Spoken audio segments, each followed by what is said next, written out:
அனைவருக்கும் வணக்கம். கும்பராசிக்காரர்கள் உலகத்தின் எந்த மூலையில் இருந்தாலும் செப்டம்பர் 12ஆம் தேதிக்கு முன்னதாக இவை நடந்தே தீரும் என்பதை கிரகநிலைகள் எந்தெந்த விஷயங்கள்ல உறுதிப்படுத்துகின்றன என்பதை சற்று விரிவாக பார்க்கலாம் வாங்க. கும்பராசிக்காரர்களை பொறுத்தவரைக்கும் ராசியின் அதிபதி வக்ரகதியில் திரும்பியிருப்பது, இந்த தருணத்தில் குரு பகவான் 3ஆம் இடத்தில் சஞ்சரிப்பது போன்ற பல அற்புதமான நிகழ்வுகள் கும்பராசிக்காரர்களுக்கு முதன்மையான அதிர்ஷ்ட யோக பலன்கள் கொடுக்கக்கூடிய ஒரு அமைப்பாக பார்க்கப்படுதுங்க. ராசியின் அதிபதி ஜென்ம ராசியை விட்டு அதிசார சனி பயிற்சியாக மீண்டும் மகர ராசியில் சஞ்சரிக்கக்கூடிய இந்த தருணத்தில் நீங்கள் எதிர்பாராத பல அற்புதமான நிகழ்வுகள் நடைபெற போகிறது. செப்டம்பர் 12க்கு பிறகு குரு பகவான் வக்ரகதியில் திரும்புகிறார். அதிலும் குடும்பஸ்தானத்திற்குரிய பலன்களை தனஸ்தானத்திற்குரிய பலன்களை அற்புதமாக அள்ளித்தர போகிறாருங்க. எனவே செப்டம்பர் 12க்கு பிறகு அற்புதமான நன்மைகள் கிடைப்பதற்கான முதன்மை யோகம் கிடைக்கிறது. அது மட்டுமல்லாது விரயஸ்தானத்தில் ராசியின் அதிபதியும் லாபஸ்தானத்தை நோக்கி பயணிக்க போகிறாருங்க. எனவே கும்பராசிக்காரர்களுக்கு குதூகலமும் கொண்டாட்டமும் கொடுக்கக்கூடிய ஒரு தருணமாக தான் அமைய போகிறது. அப்ப அதற்கு முன்னதாக இருக்கக்கூடிய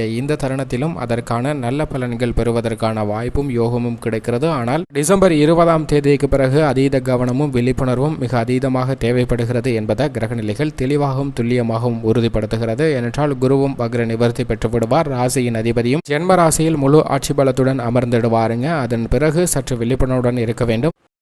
பொதுவாக குரு பகவானை பொறுத்தவரைக்கும் நவ கிரகங்களிலும் தோஷமோஷவரும் அதீத நன்மையும் செல்வ செழிப்பும் அள்ளி கொடுக்கக்கூடிய ஒரு முழு சுப கிரகமாக இருக்கிறாருங்க. இவரிடம் இருந்து நன்மை கிடைக்க இயலாத ஒரு நிலை ஏற்படலாம், ஆனால் தீமை ஏற்படுவதற்கான வாய்ப்பே இல்லை என்பதை குரு பகவானின் சஞ்சார அமைப்பானது உறுதிப்படுத்துதுங்க. ஏனென்றால் குரு பகவான் ஒருவருடைய ஜாதக அமைப்பில் ஜென்ம ராசியிலோ அல்லது அஷ்டமஸ்தானத்திலோ சஞ்சரிக்கும் போது எதிர்பார்க்கக்கூடிய பெரிய அளவிற்கு நன்மைகள் கிடைக்க இயலாத ஒரு அமைப்பாக இருக்கும்.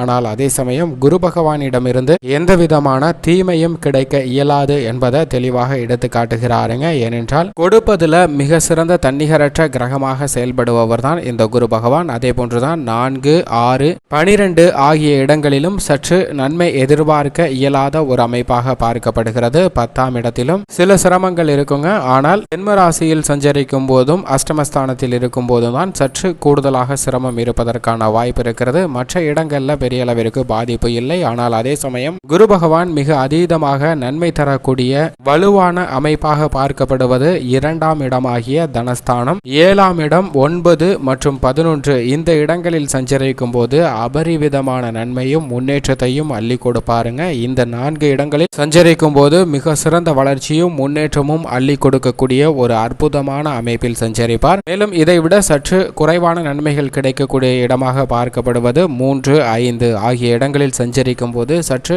நன்மைகள் குறைவாக இருந்தாலும் பெரிய அளவிற்கு பாதிப்பு இல்லாத ஒரு அமைப்பாக பார்க்கப்படுகிறது. பொதுவாகவே குரு பகவானின் அமைப்பை பொறுத்தவரைக்கும் ஜென்ம ராசி மற்றும் அஷ்டமஸ்தானத்தை தவிர பல்வேறு இடங்களில் சஞ்சரிக்கும் போது பெரிய அளவிற்கு சிரமத்தை எதிர்கொள்ள வேண்டிய ஒரு சூழ்நிலை ஏற்படாது என்பதை தெளிவாக எடுத்து காட்டுகிறார். அப்படிப்பட்ட குரு பகவான் ஒருவருக்கு கொடுப்பதாக இருந்தால் அபரிவிதமான மாற்றத்தை அள்ளி கொடுக்கக்கூடிய ஒரு தன்னிகரற்ற கிரகமாக இருக்கிறாருங்க. எனவேதான் டிசம்பர் மாதம் 20ஆம் தேதி வக்ர நிவர்த்தி பெறுவார். செப்டம்பர் மாதம் 12ஆம் தேதியிலிருந்து வக்ர நிலையில் சஞ்சரிக்க போகிறாருங்க. செப்டம்பரிலிருந்து டிசம்பர் வரை வக்ரகதியில் சஞ்சரிக்கக்கூடிய குரு பகவான் செப்டம்பர் 12க்கு முன்னதாக உலகத்தின் எந்த மூலையில் இருந்தாலும் மிகப்பெரிய மாற்றத்தை ஏற்படுத்தி தரப்போகிறாருங்க. எனவே இந்த தருணத்தில் சற்று கூடுதல் கவனமும் விழிப்புணர்வும் இருந்தால் அதீத நன்மை பெறுவதற்கான வாய்ப்பும் சாத்தியக்கூறுகளும் இருக்கிறது என்பதை தெளிவாக குரு பகவானுடைய சஞ்சார நிலை எடுத்து காட்டுகிறது. அது மட்டுமல்லாது புத்திரக்காரராக இருக்கக்கூடிய குரு பகவானின் அமைப்பு நீங்கள் எதிர்பார்க்கிறபடியே பல்வேறு விதமான நன்மை, அதிர்ஷ்டம், யோகம் கிடைப்பதற்கான வாய்ப்பும் சாத்தியக்கூறுகளும் இருக்கிறது. திருமணம், குழந்தை பாக்கியம் உள்ளிட்ட பல்வேறு விதமான அற்புதமான அமைப்புகளை பெறுவதற்கான வாய்ப்புகளும் சாத்தியக்கூறுகளும் குருவின் அமைப்பு காரணமாக இருக்குங்க. எனவேதான் நவ கிரகங்களிலே மிக அதீத முக்கியத்துவம் கொடுத்து அலட்சியம் இல்லாமல் அவசியமாக உன்னிப்பாக பார்க்க வேண்டிய ஒரு அமைப்பாக குரு பகவானுடைய பெயர்ச்சியானது அமைகிறது. இந்த பயிற்சியின் போது மிகப்பெரிய மாற்றத்தை ஒவ்வொரு ராசிக்காரர்களுக்கும் ஏற்படுத்துவாருங்க. அப்படிப்பட்ட ஒரு அமைப்பில் தான் தற்போது செப்டம்பர் மாதம் 12ஆம் தேதி வரை சஞ்சரிக்க போகிறார். செப்டம்பர் 12க்கு பிறகு வக்ரகதியில் திரும்புவாருங்க. அதற்கு முன்னதாக இப்பேற்பட்ட மாறுதலை உலகத்தின் எந்த மூலையில் இருந்தாலும் நிச்சயமாக கொடுக்கக்கூடிய வாய்ப்பை உருவாக்கி கொடுக்கிறாருங்க குரு பகவான். அதிலும் குரு கொடுப்பது என்பது மிகப்பெரிய அளவற்ற சக்தியாக பார்க்கப்படுகிறது. உங்களுடைய சிறு முயற்சி இருந்தால் கூட மிகப்பெரிய அளவில் பொருளாதார ரீதியாக படிப்படியாக முன்னேற்றம் பெற்று வலுவான நிலையை அடைவதற்கான வாய்ப்பும் சாத்தியக்கூறுகளும் இருக்கிறது என்பதை குரு பகவானின் சஞ்சார நிலை தெளிவாக உறுதிப்படுத்துகிறது. அது மட்டுமல்லாது குரு பகவான் தனித்து இல்லாமல் மற்றொரு கிரகத்துடன் சேர்ந்து இருந்தால் நீங்கள் நினைத்ததை விட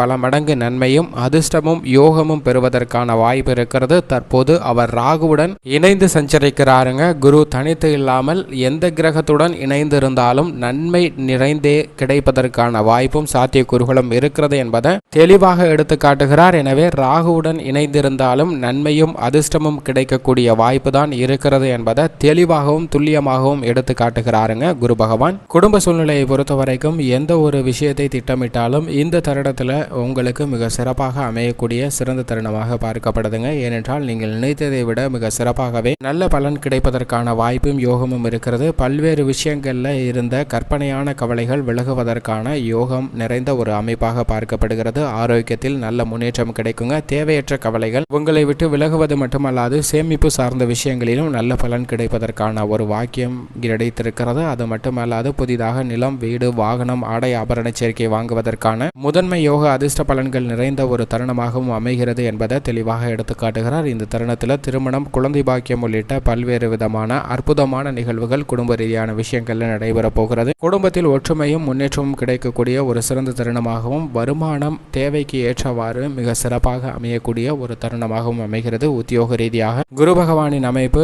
அவரது சுப பார்வை மிக அற்புதமாக இருக்குங்க. நீங்கள் எதிர்பாராத வகையில் குரு பகவானுடைய சுப பார்வை லாபஸ்தானத்தில் கிடைப்பதால் உத்தியோக ரீதியாக பல நன்மைகள் கிடைக்க போகிறதுங்க. உங்களது சிறு முயற்சியிலே புதிய வேலை வாய்ப்பு, நிரந்தர வேலை வாய்ப்பு கிடைக்கக்கூடிய அற்புதமான தருணமாக பார்க்கப்படுகிறது. தொழில்துறை, வியாபாரத்துறையை பொறுத்த வரைக்கும் நீங்கள் நினைத்த நல்ல லாபம் கிடைக்கக்கூடிய தொழில் சார்ந்த விஷயங்களை தற்போது இறங்கலாங்க. இன்னும் சில மாதங்களுக்கு அற்புதமாக அமைய போகிறது என்பதை தெளிவாக எடுத்து காட்டுகின்றன கிரக நிலைகள். குரு மற்றும் ராசியின் அதிபதியும் சிறப்பாக சஞ்சரிக்கக்கூடிய இந்த தருணத்தில் அலைச்சலும் சிரமமும் இல்லாமல் வியாபாரம் சார்ந்த பணிகளை மிக சிறப்பாக செய்து முடிக்க முடியும். கலைத்துறையை பொறுத்த வரைக்கும் சற்று கடினமாக உழைக்க வேண்டும். வாய்ப்புகளை தக்க வைத்துக் கொள்வதற்கு புதிய வாய்ப்புகள் நிச்சயமாக உங்களுக்கு அபரிவிதமாக கிடைக்க போகிறது. அரசியல் துறையினரை பொறுத்த வரைக்கும் கட்சி பணிக்காகவும் சரி, மக்கள் நல பணிக்காகவும் சரி சற்று கடினமாக உழைக்க வேண்டிய ஒரு தருணமாக பார்க்கப்படுகிறது. உங்களது உழைப்பிற்கு நல்ல பலன் கிடைக்குங்க. மக்கள் மத்தியில் உங்களது செல்வாக்கு அதிகரிக்கும். நீங்கள் எதிர்பார்க்கக்கூடிய வெற்றி வாய்ப்பு கிடைக்கக்கூடிய ஒரு தருணமாகவும் பார்க்கப்படுகிறது. மாணவ மாணவியரை பொறுத்த வரைக்கும் கல்வியில் நல்ல முன்னேற்றம் கிடைக்கும். விவசாயத்துறையினரை பொறுத்த வரைக்கும் குருவின் நட்பு கிரகமாக இருக்கக்கூடிய செவ்வாயின் ஆதிக்கத்தில் உள்ள விவசாயத்துறையில் அடிப்படையான வசதிகள் கிடைப்பதோடு மட்டுமல்லாது நீங்கள் எதிர்பாராத பல மடங்கு நன்மையும் விளைச்சலும் அமோகமாக இருக்க போகிறது. அரசாங்க சலுகைகள் உட்பட